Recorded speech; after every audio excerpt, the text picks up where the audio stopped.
Welcome to Luxe Visionaries, the talk show where the most influential minds in ultra high-end living share what really drives their success.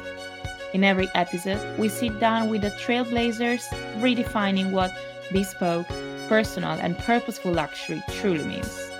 Nothing here is scripted or staged. It's unfiltered, unvarnished, and unlike anything you'll find elsewhere in the world of luxury. What if your best hospitality memory was in a very remote Scottish glen with a very rare whiskey in hand and no one else around but those who matter to you? Well, this is the secret of our guest of today. Vikki Bruce is the visionary behind these amazing moments, and she's been curating bespoke experiences for ultra high net worth individuals for almost 2 decades now.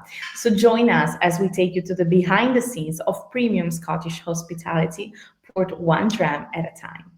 As you know, my name is Rebecca Gabbi, and I am Vice President at Lexden, and I will be your moderator today. You also know that I have a co-host, Professor Dr. Phil Klaus. He's co-founder of Lexden and Luxury CX strategist. Good morning, good afternoon, or good evening, ladies and gentlemen, and thank you so very much for joining us for the latest edition of Luxe Visionaries. And this time we have a visionary from Scotland with us, Miss Vikki Bruce, which will tell us most likely a lot about tourism, a lot about whiskey, and a lot about everything that makes Scotland so precious and so unique. Thank you, Mrs. Bruce. How are you doing today? Fantastic. Thank you so much for having me, Professor Klaus. It's great to be here. For those of you, us and our listeners who don't know you, what is it that you can get across something that's very important that you need to know about Vikki Bruce? Right away. That's a very good question. I think one of the things about me is that I have this. So it's a phrase. I have my finger in a lot of pies. Scotland is a very small country, so it's very easy to be connected in lots of different areas and different industries. And when you work, you live.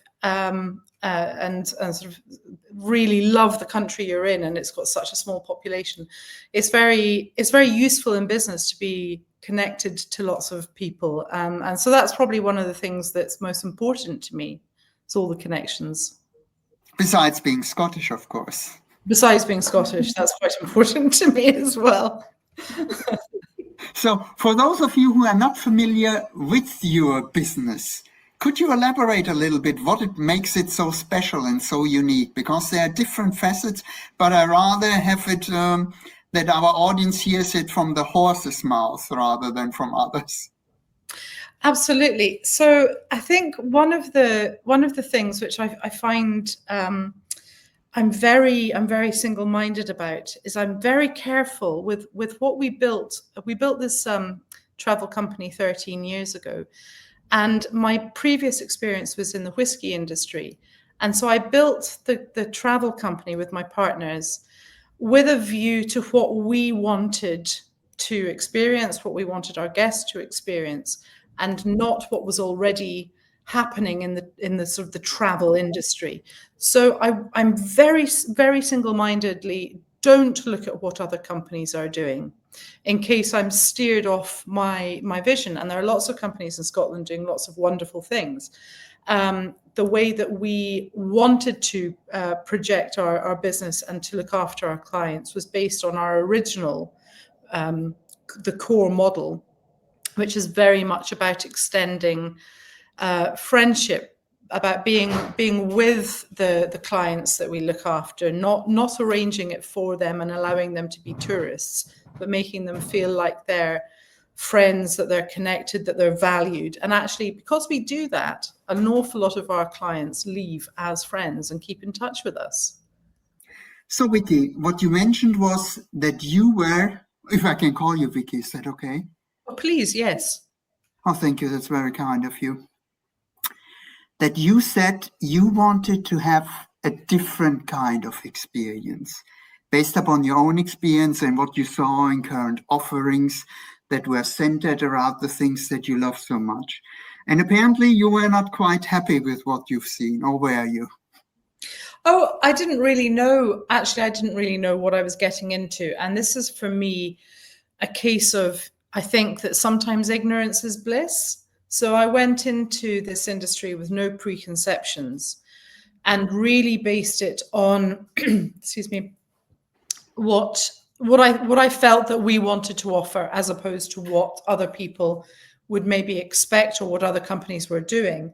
So it was very important to me that our guests felt like, excuse me, felt like friends and not felt like, I didn't want people to feel like tourists. And our first guest, which I come on to, was a very, very high security affair. And it was very private, very discreet, and very, very unique trip. And we wanted to offer that to other high net worth guests so that they weren't necessarily staying in a hotel, they were staying in a castle. And from me, that I would be there as their host or as their friend, and not just somebody who worked for them in the background like a travel agent. I would actually be, with them, with my business partners, being part of that trip in a much more natural and a much more inclusive sort of way. So how did you come up with this unique design? Did you experience things that you said, no, that's not quite up to par? Or were some of your business partners already engaged with that and say, there must be something else, there must be something better? Or you just woke up in the morning and said, well, let's just do it differently and see how it goes? No, none of those actually. So what happened was I was working for a whiskey company run by my husband when my children were young. So that gave me a really nice level of flexibility for work. And we went to Monaco for a whiskey tasting. And the importer who took his whiskey into Monaco said to me, asked me if I would help her organize a trip to Scotland, a whiskey trip. And I'm, quite good at the sort of the logistics of sort of organizing things. And so we did this, and it was helicopters and castles and private distillery visits and private chef and everything.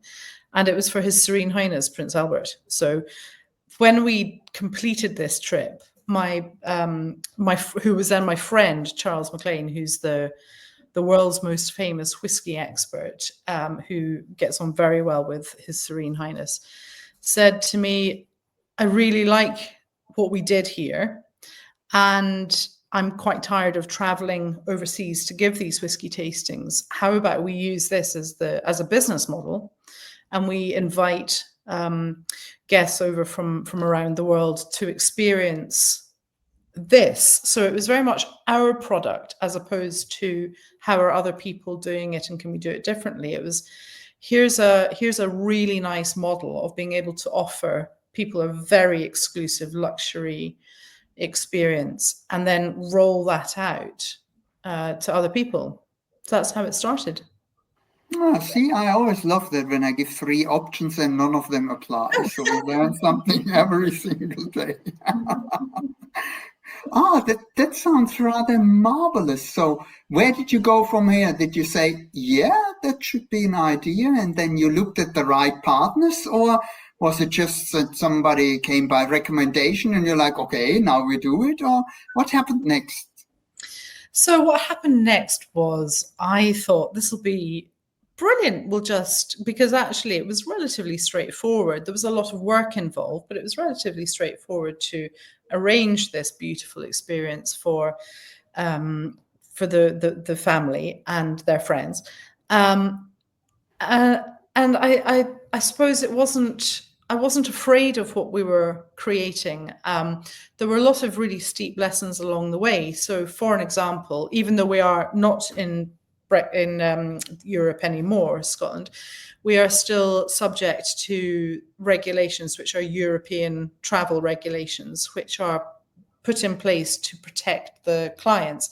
So suddenly I had to start learning about the regulations, and obviously we had insurance and all these sort of compliance things that we had to do. So the directors were Charlie McLean and I, and then we had a third director who joined us, who was a lawyer. So he did all our terms and conditions, which was extremely helpful.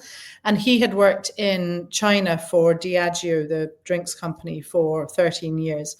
So he connected us to Chinese high net worths. So that became the major part of our business, actually, was very affluent, whiskey appreciating, fairly male, as you might expect, clientele. So that was really our main market. And then I suppose what happened organically was that people want to golf, or people want to see castles, or they want to do this. And so you start to pull in all these other activities and experiences. And then we always try to do things that are a bit off the beaten path, or behind the scenes, or VIP, to make things a more elevated experience, and always delivered with a huge amount of top quality service. One of the things about Scotland is that everything is very, I'd say, very authentic. So we don't have necessarily, the grandiose sort of marble and gold chandeliers. We don't have that sort of luxury. We have to create in a different format, so that becomes the authentic, delivered with a very, very high level of service.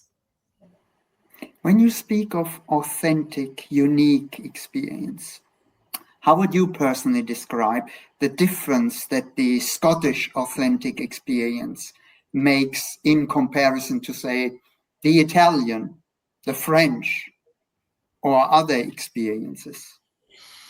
I think it's possibly the same ingredients make the experiences real, and it's about using people and places that aren't manufactured or aren't, but then if you take something like Edinburgh Castle, which is Scotland's most visited tourist attraction, obviously it's a very touristy attraction because that's what it is, but it's an ancient castle that's been there since the Iron Age, and it's an incredible historic site, and it's actually a military barracks, so it's operational for the military as well. So it's very genuine and it's very authentic, but it is part of the tourist scene in Scotland. It's a huge part of it.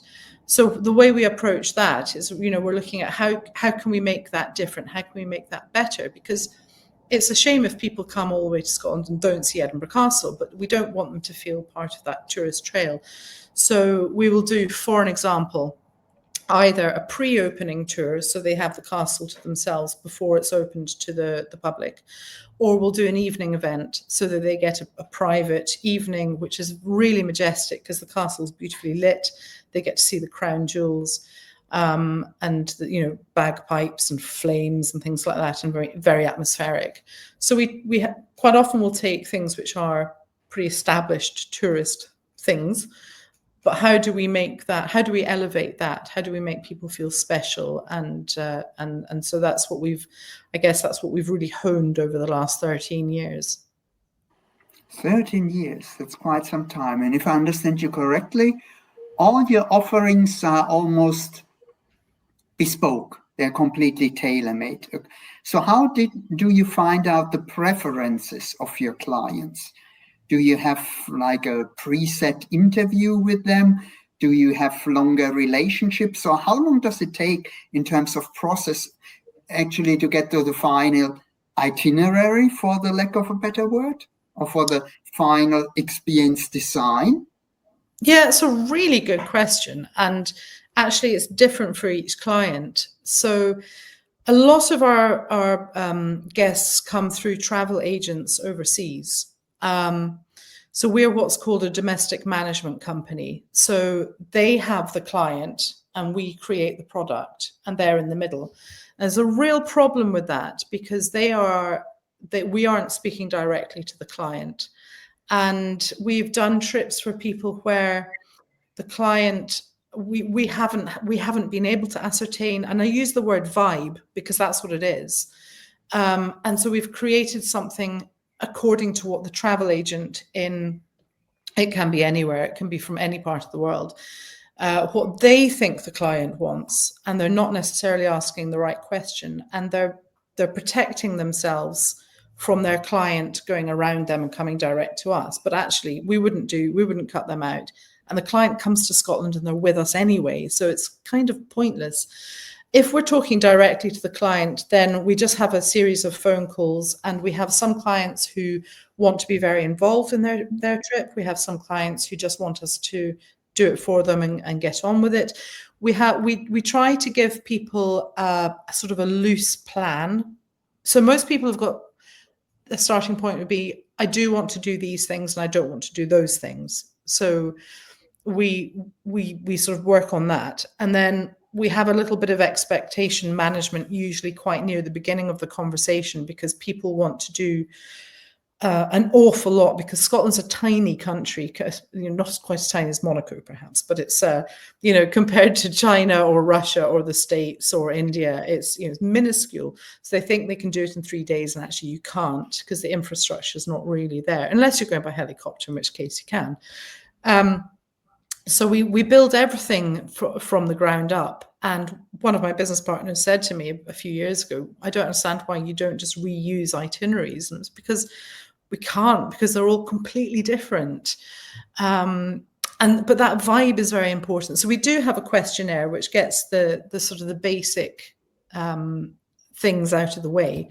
But it is quite difficult to get a real feel for whether people want it to be quite formal, quite adventurous, quite relaxed. We're doing an itinerary at the moment for a couple who are coming from Asia, and money's not an object at all, but they're very shy and they don't like a fuss, and they don't want to be embarrassed. They want to be sort of sheltered in a way, I suppose. And that's a really important consideration, because we don't want them to feel uncomfortable. So some of the stuff that I suggested initially, they were like, I think we'd feel quite uncomfortable being put in that position. So it's very important to try and pick up on those nuances. I love the point. You highlighted what we call in the MEPA framework the managing expectations part. And you also highlighted that once you have an intermediary, a gatekeeper in between, that doesn't understand the value that you could actually bring to their relationship with the client, then it becomes significantly more difficult to get what you want. But when you have this, do you have anything like an exit interview, or you get feedback that you can then go back to the gatekeeper or to the travel agency and say, look, that didn't work out that well, but it was not because of, it was because we didn't know what the client actually wants. Would you consider in the future for us speak to them directly? Yeah, absolutely. And I love that I'm getting advice on this, because we always have a sort of an exit email. So it's very important to us to find out what we could have done better, is how we phrase it, what we did well, what we could change next time, and to get a testimonial and to ask, because we're a word of mouth business. So we really, and going back to your earlier point, it's incredibly important to us that our clients go away happy with us and happy with their travel agent as well. This has to be a win-win situation. So we do go back to them for follow-up. And we have highlighted this in the past. We had a group from Poland in the summer last year, and it came through 2 agents. So there was an agent in Poland who'd contacted an agent in London. And so it was an incredibly painful process. And actually, when the group arrived, and it was about 10 people who were probably in their 30s, and we designed a much more formal trip for them. And they were like, yeah, let's go whitewater rafting. And we actually then, once they were here, we had to change what we'd booked for them, which was really frustrating. And it doesn't make the travel agent look very good at all. Because they didn't really get that from their clients. And so that was a really good example of where we do go back to clients, to the agents, and say, had we spoken to them directly, because actually we all ended up taking a bit of a hit on the financial side, because we had to cancel things and then rebook things, and that's not ideal for anybody. No, I can imagine, but it sounds more like a Chinese whisper communication when took their place. And it's hopeless. But see, this is something that we encounter very often when you have somebody in between, the one that will, at the end of the day, deliver the experience and the one that will experience it. Because people have often, for the lack of a better word, but preconceived ideas of what they value or not. And I believe that's a shout out to all the travel agents who are listening today in on this. You should go and get in touch with Vikki, so your customers are going to be more happy and get the experience that they're actually looking for, which makes you much better looking too, because your client will be happy, because at the end of the day, if your client is not happy, they won't blame anyone else than the point of contact. And especially in a business like yours, which is based upon word of mouth, as you so highlighted correctly. So is it then much easier for you if you have, how shall I say, repeat customers? People coming back that you already know, and they say, Vikki, it was marvelous, but this time I'll take my son, or I'll take my daughter, or I'll take my business friend with us, and we would like to play on St. Andrews, because we always wanted to have that experience, or whatever it is. So does it make life easier for you?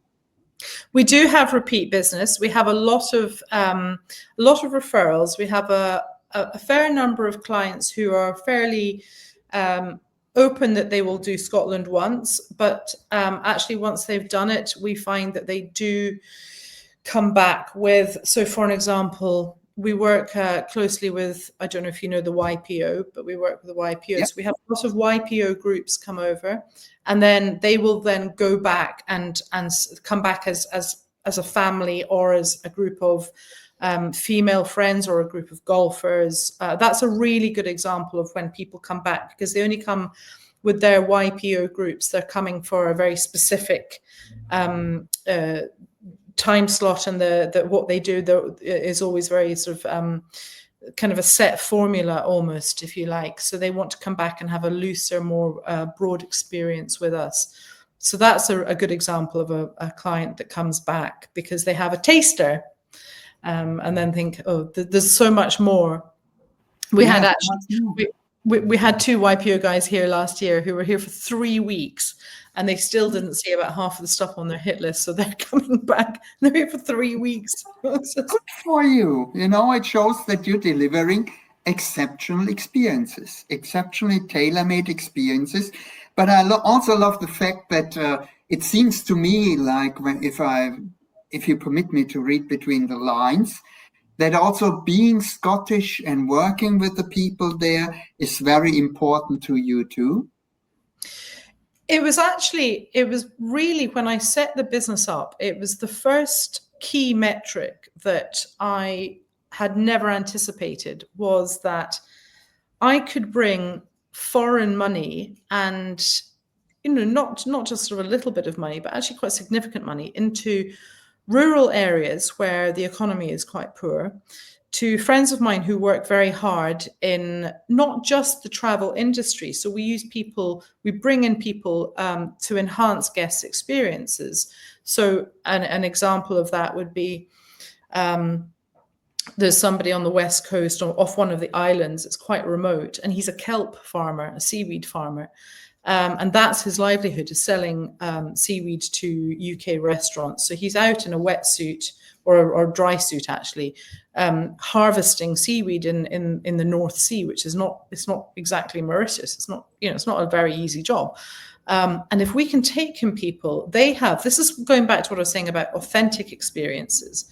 This is not a tourist attraction. And this guy is gorgeously sort of rugged, and it's a really amazing experience to be sort of around him. And it's not a manufactured experience. It's completely genuine, and it's not on the tourist trail, but it's giving him an extra sort of revenue stream, and it's fairly infrequent. But that's a really nice example of how you get a really good feel-good factor when you're giving money, not necessarily to Edinburgh Castle, but actually to somebody on a really remote Scottish island who works hard and who's got a tough gig, and the clients get so much more for it. So I think having a win-win-win situation in everything that we do is really desirable. It doesn't always happen, but it happens a lot. And that's just tremendous to me. I can't remember what your original question was. I've gone off on a bit of a Don't tangent. worry, it's marvelous to hear what you're sharing with our audience, because I really love what you're saying. And a lot of our research points out people talk a lot about off the beaten path. And I said, off the beaten path alone is not good enough. It needs to be what you just described, to be unique, valued, and authentic. Just off the beaten path is not good enough. And I believe the example that you just gave honed down completely what it actually could do, while at the same side, doing something that everybody has a benefit from and can enjoy. That's an excellent example. I think so. One of my my sort of guiding principles was formed right at the beginning of my when I started the business, and I can't tell you how many times I've told this story, but it's so important to me, is that I was introduced to a travel agent in New York when I started the business. And she said, there is nothing that Vikki in Scotland can organise that I can't organise from New York. And that was such a shock to me. And, you know, of course she can book, you know, a lovely hotel that's available to book online and experiences that are available to book online. But I've lived here my whole life, and, you know, we have all these connections that, of course, she doesn't have because she doesn't live here. So how can you do that?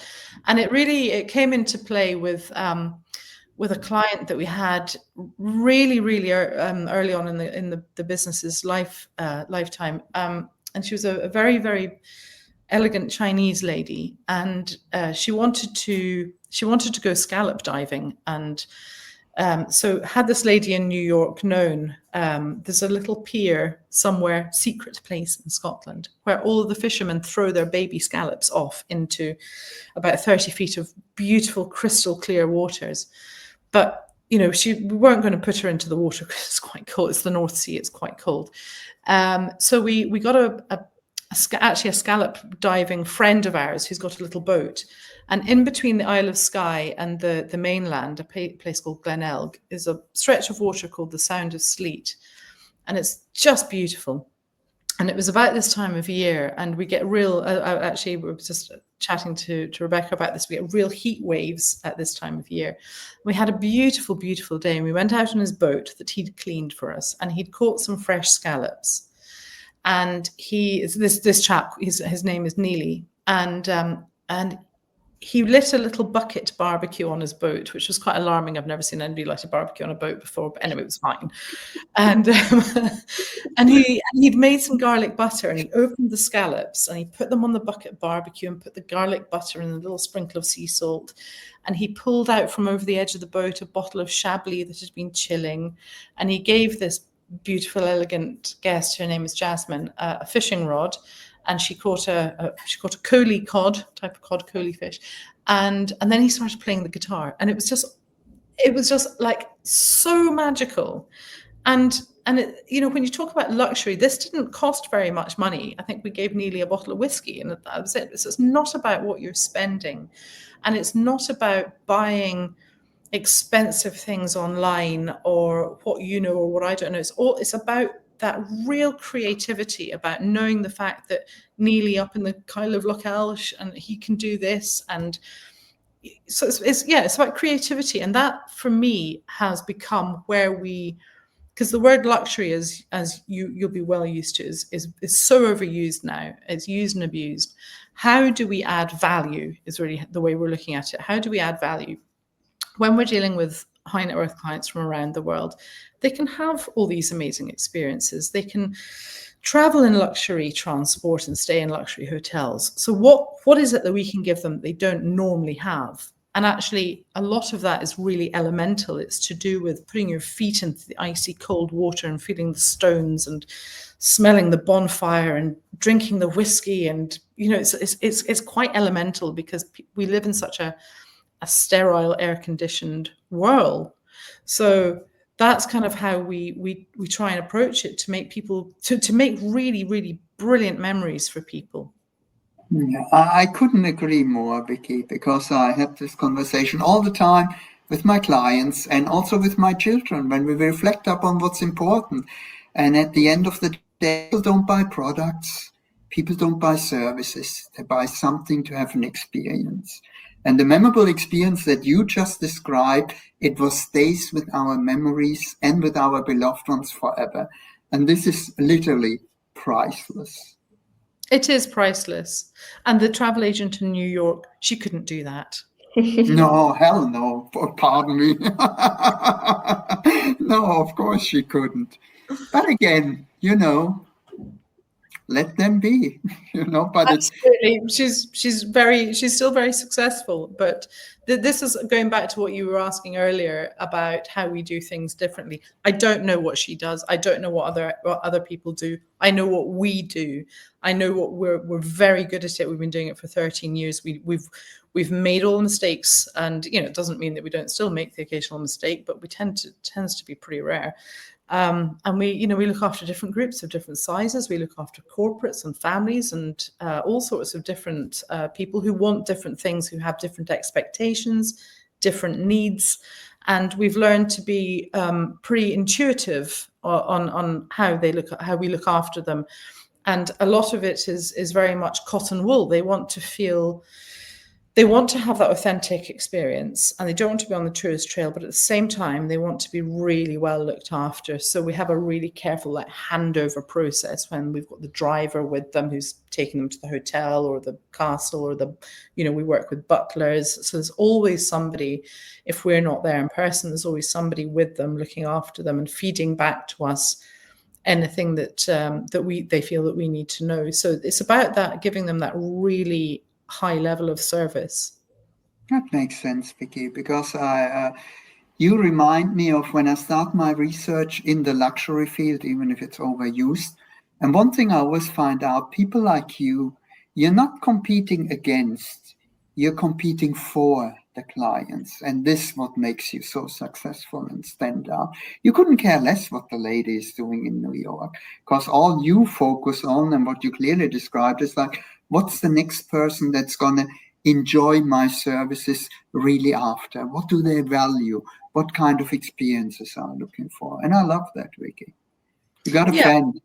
And then that goes back to what you said earlier about really trying to have that conversation early on with what your client wants. The more information you have from them, it doesn't matter. We had clients once, and they came through an agent, and I said to the agent, we really want to know more about these clients. Is there anything, could you ask them to tell us a little bit about themselves? And one of the reasons we ask that is that we have a beautiful family stately home, and it's full of amazing artifacts. So I married into the family of Bruce, who's descendants of King Robert the Bruce. And so there's lots and lots of historic artifacts in the house. And my brother-in-law, who's fantastic, he gives wonderful sort of personalized chats to people who we take to the family home. And so he likes to try and find out what their interests are so that he can bring out things which might interest them. And so I asked this travel agent to give us a bit of background about the family, the couple. And he said that they spend their time, they were from somewhere in America, horseback riding, bareback, and shooting at targets while they're galloping on their horses. I was like, we'll try really hard to see what we can do that will interest them. But I'm not sure we did terribly well. I think we brought out some old weapons for them, but that was quite niche. Oh, I can imagine. But hey, horses for courses, literally. No, I love that, Vikki. Vikki, you definitely have a fan. And for those of us in our audience who do not know you yet, And now they get to know you. The next thing they're going to ask, how do I get more information? Is there any way how people should contact you or get in touch with you if they are interested in that kind of experiences? I mean, I would be asking, so Vikki, where do we go from here now? How you want to have us come to Scotland? Because you sure as hell don't want to come to Monaco. You made it very clear. I love Monaco, but after you go to Monaco, come to Scotland. And actually, His Serene Highness loves Monaco. Hopefully loves Monaco. Loves Scotland, and he's a relatively frequent visitor. He loves his whiskey and he loves Scotland. We have a lovely website which is McLean and Bruce. So Charlie McLean is the whiskey side, and I'm the Bruce side. So everything's on the website. I'm fairly visible. I'm on LinkedIn, and you open anything, you're probably going to find me bleating about how gorgeous Scotland is in the spring, which it is at the moment, just gorgeous.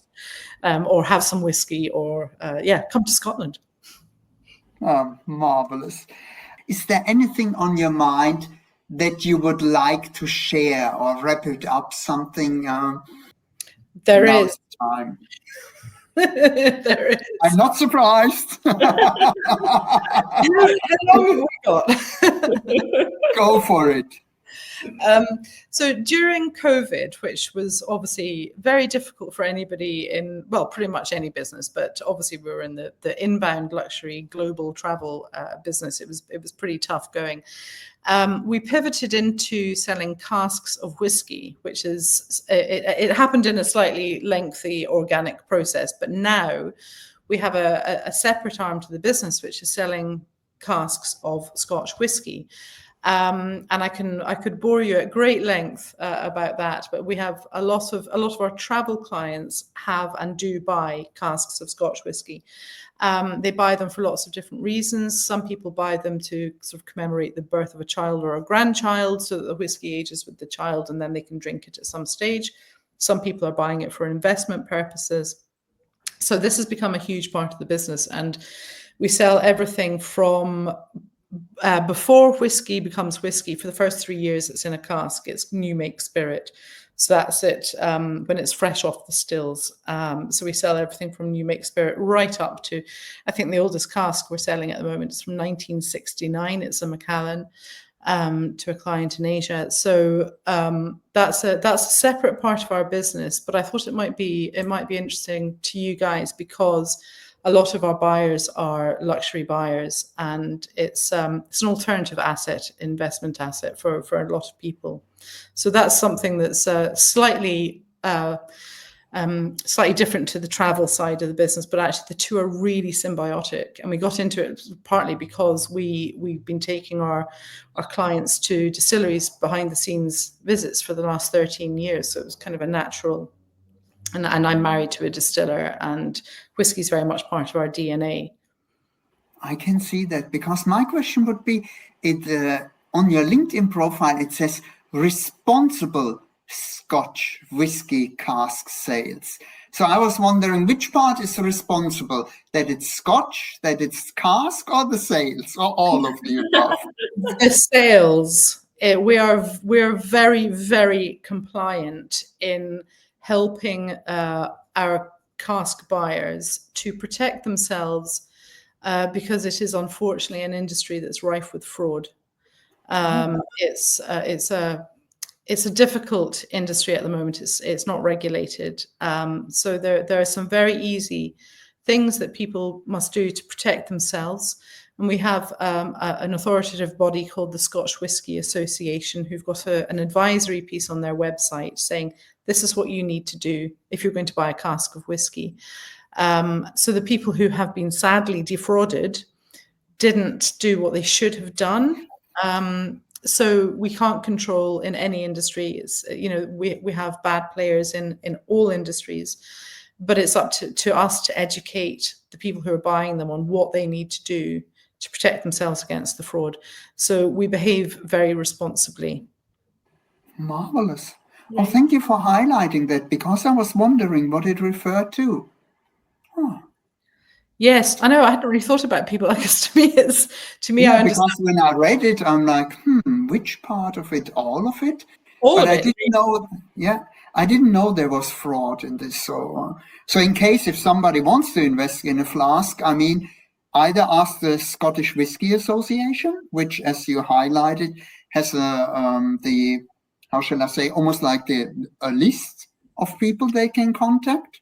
No, they're not involved in No. it at all. No? But they have a sort of a document which advises cask buyers on what they need to do in order to protect themselves. So that's just Okay. the advice. There isn't really a list, but we can certainly help with. Obviously, that's that's a big part of our business now with several Exactly. casks of I Scotch. mean, if anyone is in doubt, please contact Vikki and she will help you out there. But Absolutely. yeah. I was going to say, particularly if anybody has got a cask, and there was a television program made by the BBC, was aired a couple of weeks ago, and it highlighted a couple of really bad companies. And what that's done is it's made a lot of people who own casks wonder if their purchase is safe.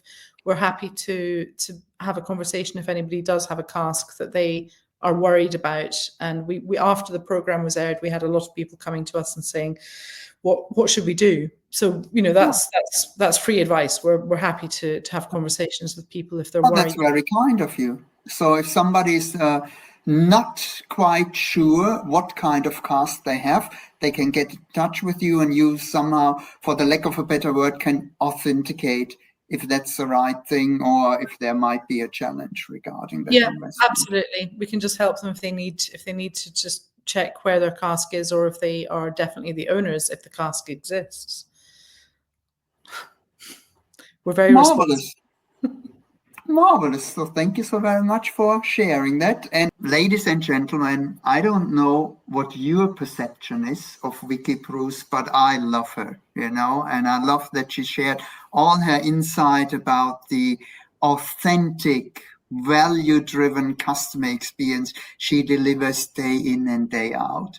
While I before knew about her, now I know what she stands for, and we are so grateful that you took the time out of your busy schedule to not only share what you're doing, but more importantly, why you're doing it and for whom you are doing it.